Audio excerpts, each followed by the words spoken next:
सभी मसीही भाइयों और बहनों को डॉक्टर विंसेंट बेंजामिन की ओर से जय मसीह की। मेरे प्रियो, आज दो विशेष बातें हैं आज के दिन। पहली बात इम्पॉर्टेंट विशेष ये है कि आज साल का वर्ष का सबसे लंबा दिन होता है 21 जून को। और दूसरी बात कि आज पूरे विश्व में फादर्स डे, पिता के लिए एक विशेष दिन मनाया जाता है। तो इस उपलक्ष्य में हम आज बाइबल से जो संदर्भ देखने जा रहे हैं वो इस प्रकार से है। नीति वचन 23 उसके 22 से 24 पद तक, और वहाँ पर इस प्रकार से लिखा है, अपने जन्माने वाले पिता की सुनना, और जब तेरी माता बूढ़ी हो जाए तब भी उसे तुच्छ न जानना। सच्चाई को मोल लेना, बेचना नहीं, और बुद्धि और शिक्षा और समझ को भी मोल लेना। धर्मी का पिता बहुत मगन होता है, और धर्मी का जन्माने वाला उसके कारण आनंदित होता है। और दूसरा पाठ हम देखेंगे, और वो है 2 कुरिन्थियंस उसके 6 अध्याय के 18 पद। और मैं तुम्हारा पिता हूँगा और तुम मेरे बेटे और बेटियाँ होगे। ये सर्वशक्तिमान प्रभु परमेश्वर का वचन है। परमेश्वर का धन्यवाद उसके वचन के पढ़े और सुने जाने पर बहुतायत से हो। आइए हम प्रार्थना मांगते हैं। प्रभु जी, धन्यवाद देते हैं आज के इस सुंदर दिन के लिए जो हम सबों ने देखा है। आपके सामने हम अपने सरों को झुका करके और अपने तमाम उन पिताओं के लिए विनती करते हैं, धन्यवाद देते हैं प्रभु, जिनकी वजह से आज सब हम इस पृथ्वी पर हैं, जिन्होंने हमको अच्छी तालीम दी, हमारी अच्छी तरीके से देखभाल की। प्रभु जी, हर एक फादर को आप ब्लेस करिए, आशीषित करिए प्रभु इस कठिन समय में, जबकि हर एक तरीके की परेशानियां हैं, फाइनेंशियल प्रॉब्लम्स और भी तरह तरीके की दुश्वारियां। आप उनको हिम्मत, ताकत, कुव्वत दीजिए, संभालिए कि वो अपने परिवार की देखभाल अच्छी तरीके से कर सकें, और आपकी नज़दीकी में, सामीप्य में अपने परिवार को प्रभु रख सकें। प्रभु हर एक जन को आशीषित करिए, हर एक परिवार को आशीषित करिए, पूरे विश्व को आशीषित करिए। और विशेष रूप से इस समय जबकि लोग परेशानी के दौर से गुजर रहे हैं प्रभु, महामारी को झेल रहे हैं, अपनी दया कीजिए प्रभु, अपने हाथ को बढ़ाइए, चंगाई दीजिए, उसका नाश करिए बीमारी का। और लोगों के अंदर जो एक भय भर गया है प्रभु, उसको दूर करिए। हर विश्वासी को मजबूत करिए उसके विश्वास में। हर एक मसीही परिवार को आशीषित करिए, और होने दीजिए कि उनके अंदर किसी भी प्रकार का कोई भी भय ना व्याप्त होने पाए। हम सबों के पापों अधर्मों को क्षमा करिए, और एक बार फिर से प्रभु जी पूरे संसार के हर एक पिता को आपके हाथों में सौंपते हैं। इस प्रार्थना को प्रभु यीशु मसीह के पवित्र मधुर नाम से मांगते हैं। सुनिए और ग्रहण कर लीजिए। आमीन। प्रभु का धन्यवाद हो कि आज हम सब फिर से एक बार परमेश्वर के वचन पर ध्यान देने के लिए एकत्रित हुए हैं। जब हम देखेंगे कि परमेश्वर पिता के संबंध में क्या बातें वचन के द्वारा हमारे सामने रखता है। मेरे प्रियो, फादर्स डे मनाए जाने के संबंध में एक छोटी सी ब्रीफ जानकारी मैं आपको बताता हूँ, और वो इस प्रकार से है कि फादर्स डे मनाने की परंपरा अमेरिका से शुरू हुई। एक महिला थी जिनका नाम सोनोरा स्मार्ट डॉट था, और मदर्स डे मई 1909 को जब मनाया जा रहा था तो अपने चर्च में वो बैठी थी, और उस समय उनको अपने पिता विलियम जैक्सन स्मार्ट का ध्यान आया। वो इसलिए आया कि उनके पिता ने ही उनकी देखभाल की थी, क्योंकि माँ का देहांत हो गया था। तो उनके पिता ने ही उनकी और उनके 5 भाई बहनों की देखभाल की थी। तो इस याद में उनको कुछ ऐसा लगा कि जब हम मदर्स को ऑनर करते हैं, मदर्स डे मनाते हैं, तो क्यों नहीं हम एक दिन ऐसा रखें कि हम अपने पिता का भी सम्मान करें, आदर करें, उनके लिए प्रार्थना करें। तो इस ओकेजन पे उन्होंने फादर्स डे मनाने का एक प्रस्ताव रखा, जो लोगों ने स्वीकार किया। और फिर उसमें वो ऐसा करते थे कि हर एक फादर्स डे मनाने की तिथि भी, जो पहले उन्होंने 5 जून रखी थी, जो बाद में धीरे धीरे बढ़ कर के 21 जून को फिक्स हुई, और उसमें वो जो यंग लेडीज़ थी, युवतियाँ थीं, वो लाल गुलाब दे करके पिता का सम्मान करती थी। और जिन परिवारों के पिता नहीं रहे थे, जिनका देहांत हो गया था, तो उन परिवार के लोगों को सफ़ेद गुलाब दे करके पिता की स्मृति में उनका सम्मान किया जाता था। और ये सारा कुछ जो था वो अमेरिका के प्रेसिडेंट जब लिंडन जॉनसन 1966 में उन्होंने इस संबंध में जो बिल पारित किया, और रिचर्ड निक्सन ने 1972 में इसका अध्यादेश पारित करके इसको लीगल बना दिया कि उस दिन ऑफिशियली छुट्टी दी जाएगी सबको मनाने के लिए, फादर्स डे को सम्मानित करने के लिए फादर्स को। और हमारे देश में तो मेरे प्रियो माता पिता के संबंध में कोई ऐसी तिथि मुकर्रर नहीं है कि जिसमें हम उस पर्व को मनाएं, त्यौहार को मना करके उनका सम्मान करें।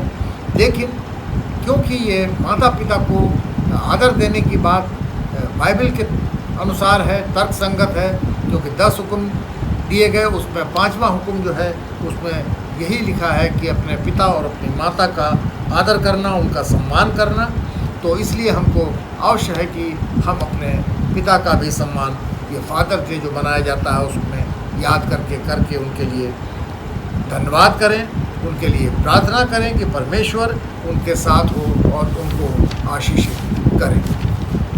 अब पिता के संबंध में जो कुछ हम देखते हैं बाइबल से, तो उसमें हम 2 पिता के गुणों को हम देखेंगे। और वो पिता हैं, पहला अगर हम देखते हैं तो वो उड़ाऊ पुत्र का पिता, जिसका वर्णन हमको लूका रचित सुसमाचार के 15 अध्याय के 11 से 32 पद में मिल जाता है। और दूसरा प्रभु यीशु मसीह के पिता यूसुफ, जिसका वर्णन हमको मत्ती रचित सुसमाचार उसके पहले अध्याय के 18 से 25 पद और दूसरे अध्याय के 13 से 23 पद में हमको मिलता है। और वहाँ पे हम पाते हैं कि पिता के अंदर जो दोनों अलग अलग पिता हैं, उनके अंदर जो गुण हैं वो क्या हैं, और हमको उनको किस प्रकार से अपने जीवन में भी अपनाना चाहिए। तो आइए हम पहले देखते हैं कि उड़ाऊ पुत्र के पिता के क्या गुण थे। तो पहली बात हम पाते हैं कि उड़ाऊ पुत्र के पिता का जो गुण था वो बहुत ही धैर्यवान, बहुत पेशेंट था।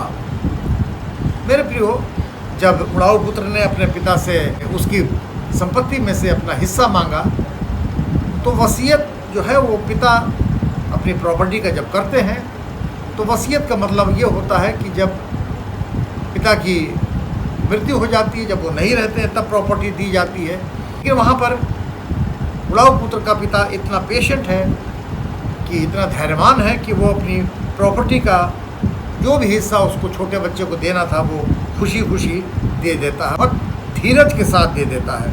उसको ज़रा सा भी उसको देने में गुरेज नहीं होता है, क्योंकि उसके अंदर बहुत ही ज़्यादा धीरज है। उसके अंदर, जैसा कि बाइबल के गलतियों के पुस्तक 5 अध्याय के 22 से 23 पद में आत्मा के फल बताए गए हैं, वो सारे उसके अंदर मौजूद हैं। जैसे प्रेम, आनंद, शांति, धीरज जिसका मैंने अभी वर्णन किया, और कृपा और भलाई, विश्वास, नम्रता और संयम। तो ये सारी चीज़ें, विशेष रूप से धीरज और संयम, उस पिता के अंदर है। दूसरी बात हम देखते हैं कि वो पिता, अगर हम लूका रचित सुसमाचार उसके 15 अध्याय के 17 से 20 पद को देखते हैं, तो वहाँ पे हम पाते हैं कि उड़ाऊ पुत्र का पिता जो था वो बहुत दयालु और प्यार करने वाला था। जैसा उसने उड़ाऊ पुत्र जब वापस लौटता है तो उसको दौड़ करके वो गले लगा लेता है, उसको चूमता है, और वो पिता कभी नहीं चाहता कि वो उस पुत्र की, जो छोटा पुत्र था वो चला गया था, उसने अपनी ज़िंदगी बर्बाद कर ली थी, उसकी आत्मा किसी भी प्रकार से नाश हो जाए। वैसे ही हमारा स्वर्गीय पिता कभी भी नहीं चाहता कि हमारी आत्माएं बर्बाद हों। हमारा स्वर्गीय पिता हम जैसे भी हों, जहाँ भी हों उनको उसी स्थिति में as is where is condition पे हमको गले लगाने के लिए हमेशा तैयार रहता है। पहला पत्रस उसके 4 अध्याय के 8वें पद में वचन कहता है, सबसे श्रेष्ठ बात यह है कि एक दूसरे से अधिक प्रेम रखो, क्योंकि प्रेम अनेक पापों को ढक देता है। अगर हम किसी से अपने बच्चों से प्रेम रखते हैं, एक पिता अगर प्रेम रखता है तो वो प्रेम जो है वो अनेक तरीके के पापों को ढक देता है। उड़ाऊ पुत्र के पिता में तीसरा सबसे बड़ा गुण ये था कि वो क्षमाशील था। उसके दिल में बहुत ही ज़्यादा फॉरगिवनेस, क्षमा करने की स्पिरिट थी। लूका 15 के 19 से 24 पद को हम पढ़ते हैं तो वहाँ पे हम पाते हैं कि उड़ाऊ पुत्र को वो पूरी तरीके से अपने दिल से क्षमा करते हुए अपनाता है। और ऐसी स्थिति में जबकि हमारे साथ किसी ने बहुत बुरा किया हो, पूरे परिवार की या मेरी या अपने आपकी बेइज्जती की कराई हो, तो वहाँ पर हम ये देखते हैं कि उस व्यक्ति को एक्सेप्ट करने के लिए जिसकी वजह से बेइज्जती हुई है, एक्सेप्ट करना, उसको क्षमा करना, उसके लिए एक बहुत बड़ा दिल चाहिए होता है। इफिसियों की पुस्तक उसके 4 अध्याय के 32 पद में लिखा है कि एक दूसरे पर कृपालु और करुणामय हो, और जैसे परमेश्वर ने मसीह में तुम्हारे अपराध क्षमा किए, वैसे ही तुम भी एक दूसरे के अपराध क्षमा करो। तो जिस तरीके से यीशु मसीह ने हमारे अपराधों को क्षमा किया है, और वैसे ही वचन कहता है कि हम भी आपस में एक दूसरे के अपराध को क्षमा करें। और ये एक बहुत बड़ा गुण उड़ाऊ पुत्र के पिता के अंदर था कि वो क्षमाशील था। उसने अपने उस बच्चे के ऊपर में जो भटक गया था तरस खाया, दया दिखाई, उससे प्रेम किया, उसके लिए दुख मनाते हुए उसकी बाट जोता रहा कि कब वो बच्चा वापस लौट करके फिर वापस घर को आ जाएगा। और जो लोग चाहे कितनी भी गलतियां की हों, अगर लौट करके मुड़ करके अपने घर की ओर, अपने पिता के घर की ओर वापस लौट करके आते हैं, तो अपनी बाहों को खोल करके वो उन बच्चों को अपने दिल से अपनाता है। जैसा कि वचन ने कहा है कि एक मन फिराने वाले पापी के लिए स्वर्ग में आनंद मनाया जाता है। लूका रचित सुसमाचार उसके 15 अध्याय के 7वें पद। तो परमेश्वर पिता भी जो है वो बहुत खुश होता है कि अगर कोई आत्मा बचाई जाती है, भटकने से उसको बचाया जाता है, तो परमेश्वर पिता उससे बहुत ही आनंदित होता है, क्योंकि उसका हृदय जो है वो बहुत ही क्षमाशील है।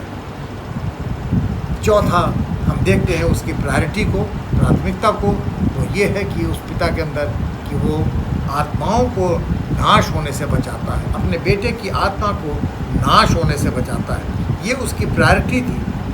वो कभी नहीं चाहता था कि उसके बेटे की आत्मा नाश हो, और इसलिए वो लपक करके अपने पाँव को फैला करके उस बच्चे को रिसीव करता है, उसको माफ़ करता है, क्योंकि पिता परमेश्वर भी कभी नहीं चाहता कि कोई भी आत्मा नाश हो जाए। स्वर्गीय पिता भी एक भी आत्मा को नाश नहीं होने देने चाहता है, क्योंकि वचन कहता है मरकुस रचित सुसमाचार उसके 8वें अध्याय के 36 और 37 पद में कि यदि मनुष्य सारे जगत को प्राप्त करे और अपने प्राण की हानि उठाए तो उसे क्या लाभ होगा? मनुष्य अपने प्राण के बदले क्या देगा? तो अगर हम सब कुछ प्राप्त कर लें, पूरे संसार की सारी पूंजी, संपत्ति, धन सब कुछ प्राप्त कर लें और अपनी आत्मा का नाश कर लें, नर्क के जाने के लिए अपने रास्ते को तैयार कर लें, तो उससे क्या लाभ होगा हमें? कि अगर हम परमेश्वर पिता के पास ना जा कर के शैतान की मदद से उसके नर्क में, आग में जाते हैं। तो परमेश्वर हमको, उसकी प्रायोरिटी ये है कि बचाना चाहता है। और ये गुण उस उड़ाऊ पुत्र के पिता में भी था, जो उसने अपनी बाहों को खोल करके अपने उस खोए हुए बेटे का स्वागत किया, उसको अपनाया। क्योंकि परमेश्वर की प्रायोरिटी ये है कि कोई भी खोई हुई आत्मा जो उसकी ओर लौट करके आती है, उसको वो बचाए। प्रभु यीशु मसीह ने इसीलिए हर एक आत्मा को बचाने के लिए इतना बड़ा बलिदान दिया, और मृत्यु का दंश भी उसने सह लिया। वो सारा कष्ट, वो दुख अपने ऊपर ले लिया, क्योंकि लिखा है कि हे मृत्यु तेरा दंश कहाँ रहा। प्रभु यीशु मसीह ने उस मृत्यु के दंश को भी अपने ऊपर ले लिया, सह लिया। एक पिता जो है उसके अंदर उस दुख को सहने का एक जज्बा होता है, हृदय होता है, तो वो सारा दुख अपने ऊपर ले लेता है ताकि उसके बच्चे उस दुख को सहने से बच जाए। एक पिता अपने छोटे बच्चे के साथ अपनी कार में जा रहा था और खिड़की से एक भौंरा उस कार के अंदर चला आया और उस बच्चे के ऊपर, उसके बेटे के सर के ऊपर मंडराने लगा। वो बच्चा बहुत बुरी तरीके से डर गया, क्योंकि उसको लगने लगा कि वो भौंरा जो है कहीं उसको काट ना ले, कहीं डंक ना मार दे, क्योंकि वो बच्चा जो था वो भौंरे के या बरैया के या मधुमक्खी के डंक से एलर्जिक था। अगर कोई उसको डंक मार देता था इस प्रकार का जीव तो उसको बहुत एलर्जी हो जाती थी और उस बहुत तकलीफ़ में आ जाता था। और जैसे ही उस पिता ने देखा कि एक भौंरा उसके सर पर मंडरा रहा है तो उसने तुरंत हाथ बढ़ा करके जल्दी से झपट करके उस भौंरे को अपने मुट्ठी में बंद कर लिया और ज़ोर से मसल दिया। और मसलने के बाद उसने उसको बाहर की तरफ खिड़की से फेंका, लेकिन वो भौंरा जो था फिर वापस हवा से अंदर आ गया और फिर वो, क्योंकि वो मरा नहीं था, तो फिर से उस बच्चे के सर पे मंडराने लगा। लेकिन उस पिता ने, जैसे वो लड़का भयभीत हुआ और चिल्लाने लगा, तो तुरंत उसने अपनी मुट्ठी को, अपने हाथ को उसके सर की ओर बढ़ाया और अपनी मुट्ठी को खोल करके उस बच्चे को दिखाया। तो उसने दिखाया कि उस भौंरे ने, जब उस पिता ने उस भौंरे को अपने मुट्ठी में बंद किया था तो उसकी हथेली में उस भौंरे ने डंक मार दिया था और उसका डंक जो था उसकी हथेली में चुभ करके टूट गया था। उस असहनीय पीड़ा को उस पिता ने अपने हथेली में बर्दाश्त करके अपने ऊपर ले लिया और अपने बच्चे को बचा लिया। तो मेरे प्रियो, परमेश्वर जैसे प्रभु यीशु मसीह ने मृत्यु के दंश को अपने ऊपर ले करके हम सबों की रक्षा की, सह लिया, उसी तरीके से एक पिता जो है वो भी, उसकी प्राथमिकता होती है कि हर एक आत्मा को बचाने की वो कोशिश करे, कोई भी बच्चा उसका कभी भी बर्बाद ना होने पाए। अब आइए हम यूसुफ के बारे में, जो यीशु मसीह के पिता था, सांसारिक पिता था, उसके संबंध में भी, उसके गुणों को भी हम देखते हैं, जो मत्ती रचित सुसमाचार उसके पहले अध्याय के 18 से 25 पद में और दूसरे अध्याय के 13 से 23 पद में हमको मिलता है। एक सांसारिक पिता जो है वो बच्चों की खुशी के लिए बहुत कुछ करते हैं, जैसे कि यूसुफ ने किया। उसके जीवन में बहुत सी प्रायोरिटीज़ थी, बहुत से गुण उसके ऐसे थे तो उसके अंदर हमको दिखते हैं। और बाइबल जब हम पढ़ते हैं तो वहाँ पे मरियम के सापेक्ष हमको यूसुफ के बारे में बहुत कम वर्णन मिलता है, लेकिन हम यूसुफ के बारे में जानते हैं कि वो प्रभु यीशु मसीह का सांसारिक पिता था और वो परमेश्वर की ओर से चुना हुआ था। जिस प्रकार से परमेश्वर ने मरियम को माता के रूप में चुना, उसी तरीके से परमेश्वर ने यूसुफ को प्रभु यीशु मसीह के सांसारिक पिता होने के लिए चुना। और ये यूसुफ जो है वो मरियम के साथ साथ, यानी यूसुफ और मरियम दोनों ही प्रभु यीशु मसीह के माता और पिता के रूप में चुने हुए थे। पिता का काम सिर्फ अपने परिवार को बढ़ाने के लिए नहीं होता है, लेकिन साथ साथ उसकी जिम्मेदारियां होती हैं कि वो अपने बच्चों की देखभाल करे और वो बच्चे जैसे जैसे बड़े होते हैं तो वो उनके फिजिकल और स्पिरिचुअल ग्रोथ में भी उनकी मदद करे, सहायता करे। और यूसुफ ने भी, जैसा कि वो परमेश्वर की ओर से चुना हुआ व्यक्ति था, तो वो उसने सांसारिक रूप से प्रभु यीशु मसीह के पिता होने की तमाम जिम्मेदारियों को बखूबी निभाया। पहला गुण हम यूसुफ में पाते हैं कि वो एक प्यार करने वाला पति था और प्यार करने वाला पिता था। उसने अपनी पत्नी मरियम से मंगेतर जो थी पहले, वो ये जानते हुए भी कि मरियम गर्भवती है, उसने उसको छोड़ा नहीं, क्योंकि वो उससे प्यार करने लगा था।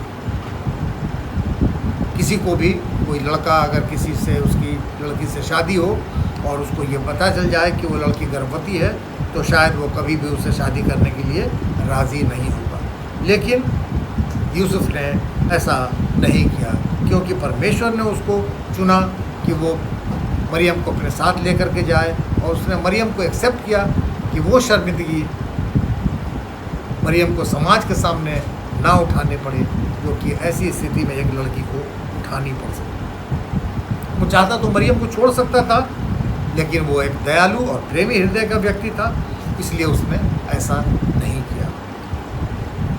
दूसरा गुण, दूसरी जिम्मेदारी उसकी हम देखते हैं अपने बेटे यीशु के लिए, जो उसका अपना पैदा किया हुआ बेटा तो नहीं था, लेकिन उसके प्यार में कोई कमी यीशु के लिए नहीं आई। जैसे उसका अपना बच्चा होता, उसी तरीके से उसने प्रभु यीशु मसीह की भी देखभाल की, उसकी परवरिश की, और हर एक वो काम सिखाया जो उसका अपना ट्रेड था, बढ़ईगिरी का, कारपेंटरी का, वो उसको सिखाया। तो उसने उसको आगे बढ़ने में, जवान होने में, उसके फिजिकल और स्पिरिचुअल ग्रोथ में उसकी हमेशा मदद की। यूसुफ ने प्रभु यीशु मसीह को, जिसका तिरस्कार पूरे संसार ने किया था, उसको अपनाया अपने बेटे की तरह से। यूसुफ एक विश्वासी था और उसने विश्वासी की तरीके से अपने बेटे यीशु की देखभाल की, जो हम पहला तीमुथियुस उसके 5वें अध्याय के 8वें पद में इस बात को हम पाते हैं। यूसुफ जो था एक डिवोट, धर्म परायण पिता था। वो पिता जो परमेश्वर की आज्ञाओं को मानता था, उसने जो जो निर्देश आदेश उसको स्वप्न में परमेश्वर की ओर से मिले थे, उसको उसने माना, उसका पालन किया। जब स्वप्न में उसको आदेश मिला कि मरियम और यीशु को लेकर के मिस्र को भाग जा, तो वो वहाँ चला गया, सब कुछ छोड़ छाड़ करके अपना। उसके विश्वास में कभी कोई कमी नहीं आई, उसने कोई बहाना नहीं बनाया। वो अपने काम धाम हर चीज़ को छोड़ करके अपने विश्वास के अनुसार वो अपने परिवार को लेकर के, मरियम और यीशु को लेकर के मिस्र को चला गया। ये चीज़ दिखाती है कि यूसुफ के अंदर कितना दृढ़ विश्वास अपने पिता परमेश्वर के अंदर था, और एक पिता अपने बच्चों के अंदर भी वही विश्वास पैदा करता है। अपने बच्चों के अंदर वो आशा का विश्वास उत्पन्न करता है, जैसा कि हम देखते हैं यूसुफ के अंदर वो विश्वास था। यूसुफ अपनी जिम्मेदारियों को पूरा करने में बहुत ही विश्वासी था, फेथफुल था। उसने अपनी जिम्मेदारियों को बखूबी पूरा किया। अगर हम देखें लूका रचित सुसमाचार उसके 2 अध्याय के 41 पद को, तो वहाँ पर हम पाते हैं कि वो हमेशा मरियम को और यीशु मसीह को यरूशलेम फसह के पर्व को मनाने के लिए और मंदिर में आराधना के लिए नियमित रूप से जाया करता था। हमेशा वो जाता था। वो अपने धर्म के प्रति भी बहुत लॉयल था, वफादार था। वो एक अच्छा पिता था, और हर एक अच्छा पिता अपने बच्चों के अंदर इसी प्रकार की शिक्षा देता है। यूसुफ के अंदर तीसरी बात हम देखते हैं, वो एक बहुत बुद्धिमान पिता था। उसने उस अपने समय का सदुपयोग किया, एक अच्छा इस्तेमाल किया जो समय उसके पास था, क्योंकि वो शायद बहुत ज़्यादा लंबे समय तक अपने परिवार के साथ, मरियम और यीशु के साथ नहीं रहा। क्योंकि जब हम वर्णन पाते हैं कि प्रभु यीशु मसीह को क्रूस पर चढ़ाया जा रहा था, तो वहाँ पर प्रभु यीशु मसीह ने अपनी माँ मरियम को यूहन्ना को सौंपा। इसका मतलब यहाँ पे ये स्पष्ट होता है कि यूसुफ शायद उस समय तक उन लोगों के साथ नहीं था। तो अपनी माँ की देखभाल के लिए प्रभु यीशु मसीह ने यूहन्ना को सौंप दिया। यूसुफ ने अपने बच्चों की देखभाल परमेश्वर के भय में रह करके की। यूसुफ के और भी बच्चे थे, और उन सब की देखभाल उसने बखूबी की। अगर हम पढ़ते हैं मरकुस 6 अध्याय के 3 पद और मत्ती 13 अध्याय के 55 और 56 पद, तो वहाँ पर हम पाते हैं कि प्रभु यीशु मसीह के 4 भाई जेम्स, जोसेफ, साइमन और जूडा थे, और 2 बहनें रेचल और लिया थी। तो उन सब की देखभाल, पूरे परिवार की देखभाल यूसुफ ने बखूबी की, पूरी जिम्मेदारी के साथ की और अपने बच्चों को उसने परमेश्वर के भय में, परमेश्वर की नज़दीकी में रह करके बिताना सिखाया था। यूसुफ ने उनकी सारी ज़रूरतों को पूरा किया और उनको सबसे पहली बात ये सिखाई कि परमेश्वर पिता को पहला स्थान दो। एक मसीही पिता अपने बच्चों को हमेशा ये बात सिखाता है कि पिता परमेश्वर को, अपने चर्च को, अपने धार्मिक पुस्तक को, वचन को, परमेश्वर के पहला स्थान अपने जीवन में दो। एक घटना है मेरे प्रियो कि एक जवान लड़का था और वो बहुत अमीर बाप का बेटा था, उसके पास बहुत धन संपत्ति थी और जब वो ग्रेजुएशन कर रहा था तो वो चाहता था कि जिस रास्ते से वो कॉलेज जाता था तो रास्ते में एक कार का शोरूम था और उसमें एक लाल रंग की बहुत सुंदर सी स्पोर्ट्स कार खड़ी रही। तो उसकी इच्छा थी कि जब वो ग्रेजुएट हो जाए, ग्रेजुएशन जिस दिन उसका पूरा हो, तो उसका पिता उसको वो कार गिफ्ट में दे।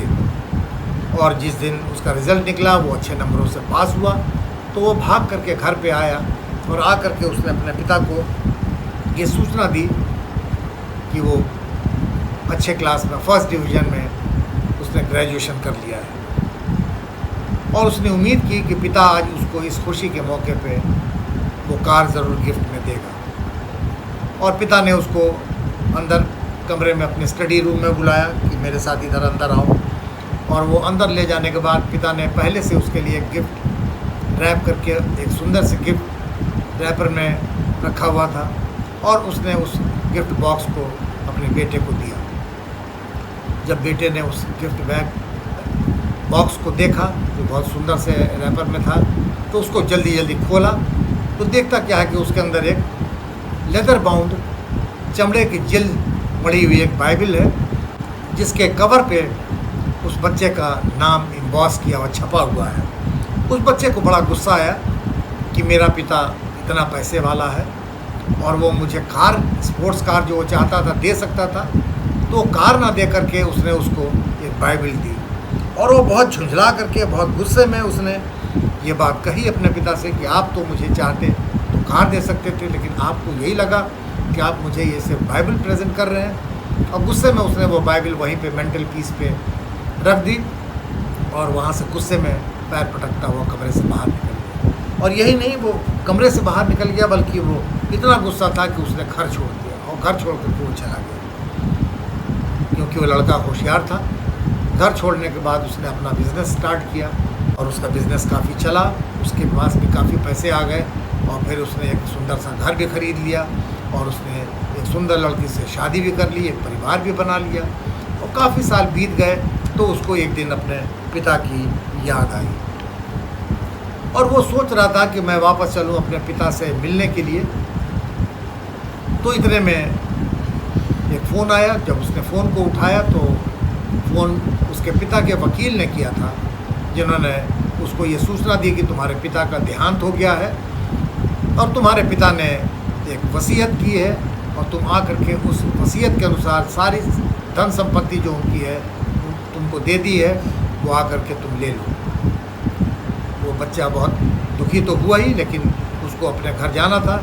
तो वो जब वो अपने घर पिता के गया तो वहाँ जा कर के उस कमरे में गया जहाँ पे आखिरी बार वो पिता से मिल कर के स्टडी रूम से बाहर निकला था। तो जब उस कमरे में पहुँचा तो वहाँ पर देखा कि उसी स्थान पे जहाँ पे वो बाइबल को छोड़ कर के गया था, रखा हुआ बाइबल वहीं भी उसी तरीके से आज भी रखी हुई थी। और उसने उस बाइबल को उठाया और उसके पन्ने पलटने लगा। और जब पन्ने पलटने लगा तो एक स्थान पे उसका ध्यान गया जहाँ पे एक ईयर मार्क लगा हुआ था और वो था मत्ती रचित सुसमाचार, उसके 7वें अध्याय के 11 पद में। और इस पद को अंडरलाइन किया हुआ था उसके पिता ने। वहाँ था इस प्रकार से लिखा हुआ, सो जब तुम बुरे होकर अपने बच्चों को अच्छी वस्तुएं देना जानते हो तो तुम्हारा पिता, स्वर्गीय पिता, अपने मांगने वालों को अच्छी वस्तुएं क्यों ना देगा। और वो बच्चा बहुत दुखी हुआ और वो बाइबल को हाथ में लिए हुए था। अचानक उसको वो लगा कि उसके बाइबल के पिछले कवर के पिछले भाग से कोई चीज़ नीचे गिरी उसके पैर के ऊपर, तो उसने झुक करके जब देखा तो एक चाबी गिरी उसके पैर पे, उसके अंदर उसके साथ एक टैग अटैच था। तो उसने झुक करके जब वो चाबी उठाई तो देखा कि वो एक कार की चाबी थी, जिस पर उसके टैग के ऊपर में वो उसी जगह का एड्रेस, डीलर का एड्रेस लिखा हुआ था जहाँ पे वो स्पोर्ट्स कार रखी हुई थी, और उस पर लिखा हुआ था पेड इन फुल, इसका पूरा भुगतान कर दिया गया है। और उस पर डेट जो पड़ी थी वो वही जिस दिन उसने ग्रेजुएशन किया था और आकर के अपने पिता को सूचना दिया था और उससे गिफ्ट चाह रहा था। पिता ने उसको गिफ्ट स्पोर्ट्स कार दी थी, लेकिन क्योंकि वो बाइबल के साथ थी तो उसने उसको देखना मुनासिब नहीं समझा, उस बाइबल को देखना पढ़ना मुनासिब नहीं समझा। मेरे प्रियो, कई बार हम अपने जीवन में परमेश्वर के आशीषों को प्राप्त करने से चूक जाते हैं, क्योंकि वो हमारी उम्मीदों के अनुसार पैक नहीं होते। हम अपनी इच्छा के अनुसार चाहते हैं कि वो चीज़ें जैसा हम चाहते हैं वैसे दिखाई दें, लेकिन ऐसा नहीं होता है मेरे प्रियो। हमारा पिता परमेश्वर अपनी मर्ज़ी से, अपनी इच्छा के अनुसार, अपने ढंग से उसको, उस गिफ्ट को, उस आशीष को पैक करके हमको देता है। मेरे प्रियो, आज अगर हमारे पिता हैं तो ज़रूरी है कि हम अपने पिता से प्यार करते हैं तो हमको अभी उनके पास जाना चाहिए। आप अभी उनके पास जाइए और उनसे कहिए, पापा आई लव यू डैड, पापा मैं आपसे प्यार करता हूँ, पापा मैं आपसे प्यार करती हूँ। इससे पहले कि देर हो जाए कि जब हम अपने घर को जाएं पापा से मिलने के लिए, तो हम उस कुर्सी को देखें जो खाली है, जिस पर हमारे पापा बैठा करते थे, उस बेड को देखें जो खाली है, जिस पर हमारे पापा लेटा करते थे। तो देर मत कीजिए मेरे प्रियो। बच्चों, आज अभी अपने पापा के पास जाइए और उनसे अपने प्यार का इजहार करिए, अपने सम्मान का, अपने ऑनर, उनको दिए जाने वाले ऑनर का प्रदर्शन करिए, उनको दिखाइए, yes daddy I love you, I care for you, उनको बोलिए। आज ज़रूरी है कि अपने पापा के पास बच्चों जाएं और उनसे कहिए कि पापा मैं आपसे प्यार करता हूँ, मैं आपकी केयर करता हूँ, पापा मैं आपसे प्यार करती हूँ, आपकी केयर करती हूँ। अपने पापा को धन्यवाद कहिए कि आपने हमारे लिए बहुत कुछ किया है, आपने जो कुछ भी हमारे लिए किया है पिता, उसके लिए पापा हम आपका धन्यवाद करते हैं। उनको बताइए कि पापा हमें आपके बेटे और बेटियां होने पर गर्व है। अपने पापा को बताइए कि आपने उनसे धीरज रखना, मेहनत करना, अपने परिवार से प्यार करना और हर परिस्थिति का सामना हिम्मत के साथ करना सीखा है।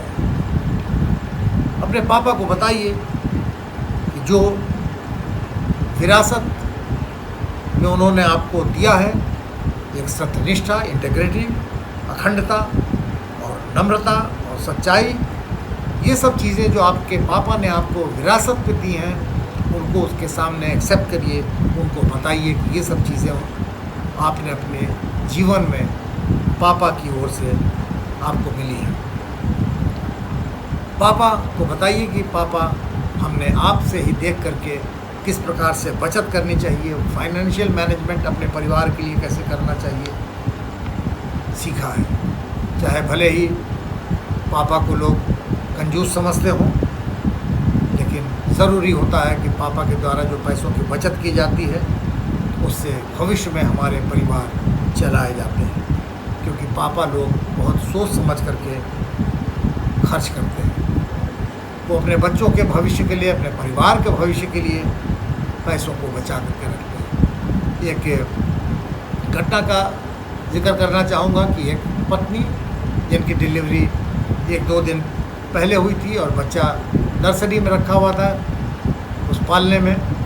तो वो उठी और अपने जब बच्चे को देखने के लिए जा रही थी तो वहाँ जाकर के जब उसने देखा तो देखा कि उसका पति पहले से खड़ा हुआ उस बच्चे को जो पालने में था एकटक देख रहा है, निहार रहा है। और ये देख करके कि उसका पति अपने बच्चे को कितने प्यार से देख रहा है तो उसने पीछे से जा कर के उसको हक कर लिया और बड़े प्यार से उससे कहा कि तुम अपने बच्चे को देख रहे हो कि तुम्हारा बच्चा कितना प्यारा है। तो उस बच्चे के पिता ने यानी उस पत्नी के पति ने उसको जवाब दिया कि मैं बच्चे को नहीं देख रहा हूँ, मैं उसे पालने को देख रहा हूँ कि कम से कम इसकी कीमत 5,000 रुपये तो होगी। मेरे प्रियो, पिता जो है वो हर एक चीज़ को भली भांति किस प्रकार से चलाना है, परिवार को कितना कहाँ पे खर्चा करना है, इन सब चीज़ों पे ज़्यादा विचार करते हैं, बचत करते हैं।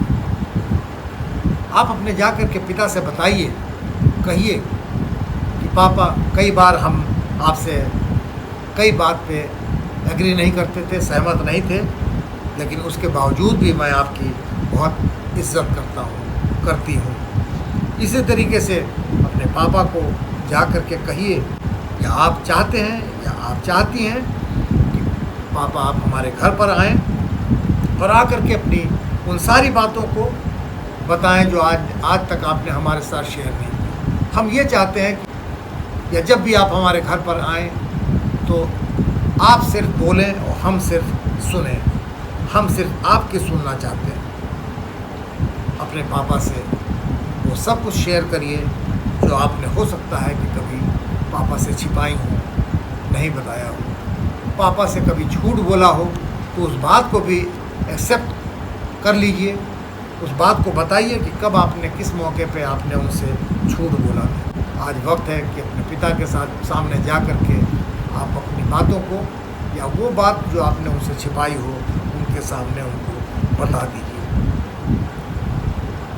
पापा को बताइए कि पापा हम आपके ऊपर बहुत विश्वास करते हैं, हमारा बहुत फेथ है आपके ऊपर। हम जानते हैं कि जो बात हम आपके साथ शेयर कर रहे हैं पापा वो आप तक ही रहेगी और आप उस बात को हमेशा हमारी भलाई के लिए हमारा मार्गदर्शन करेंगे। अगर हमसे कुछ गलतियाँ भी हुई होंगी तो आप हमको अच्छी सलाह और अच्छी बात बताएंगे और हमारा भली प्रकार से मार्गदर्शन करेंगे। तो आज ये दिन है मेरे प्रियो कि हम सब अपने पिता के लिए, सारे संसार के पिताओं के लिए प्रार्थना करें कि परमेश्वर उनको आशीष दे ताकि वो अपने बच्चों की, अपने पूरे परिवार की देखभाल भली प्रकार से कर सकें। आइए हम प्रार्थना करें। प्रभु जी धन्यवाद देते हैं आज के इस दिन के लिए जब आपने हम सबों को दिखाया कि हम फादर्स डे मना रहे हैं। अपने पिता का सम्मान करना, उनका आदर करना, उनके प्रति अपने प्यार का प्रदर्शन करना चाह रहे हैं। प्रभु हमारे साथ होइए, होने दीजिए कि हमारे हृदयों में अपने पिता के लिए हमेशा एक बहुत ही उच्च स्थान हो, क्योंकि प्रभु पिता परमेश्वर आप जो स्वर्ग में विराजमान हैं, आप जो पिताओं के भी पिता हैं, आप आदर के, स्तुति, प्रशंसा, सम्मान के योग्य हैं और आपसे ही हमारा वजूद है। प्रभु हर एक सांसारिक पिता को जिसकी रचना आपने की है आशीषित करें, सबों की देखभाल करें, इस कठिन समय में सबकी सहायता करें प्रभु, क्योंकि जो बोझ आपने पिता के कंधों पे दिया है हम अपनी माताओं के गोद में जा कर के तो आराम कर लेते हैं, लेकिन परिवार का बोझ उठाना एक पिता के कंधे पे ही उठाया जाता है। हम अपने पिता को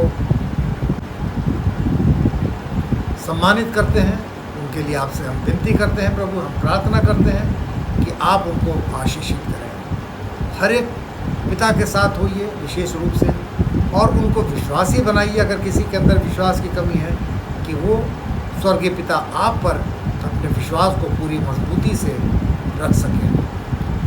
अपने बच्चों को आपके घरों में आपके वचन की ओर ले जाने में हमेशा तत्पर रहें। पूरे परिवार के साथ होइए, हर एक जन को आशीषित करिए प्रभु। हम पूरे विश्व के लिए और अपने देश के लिए एक एक जन के लिए विनती करते हैं प्रभु, सबों को आशीषित करें इस कठिन समय में, जबकि महामारी का दौर चल रहा है। एक बार फिर से प्रभु हम विनती करते हैं कि ऐसी कोई भी बीमारी दुख नहीं है जो कि आपकी पहुंच से, आपके चंगाई वाले हाथ की पकड़ से बाहर हो।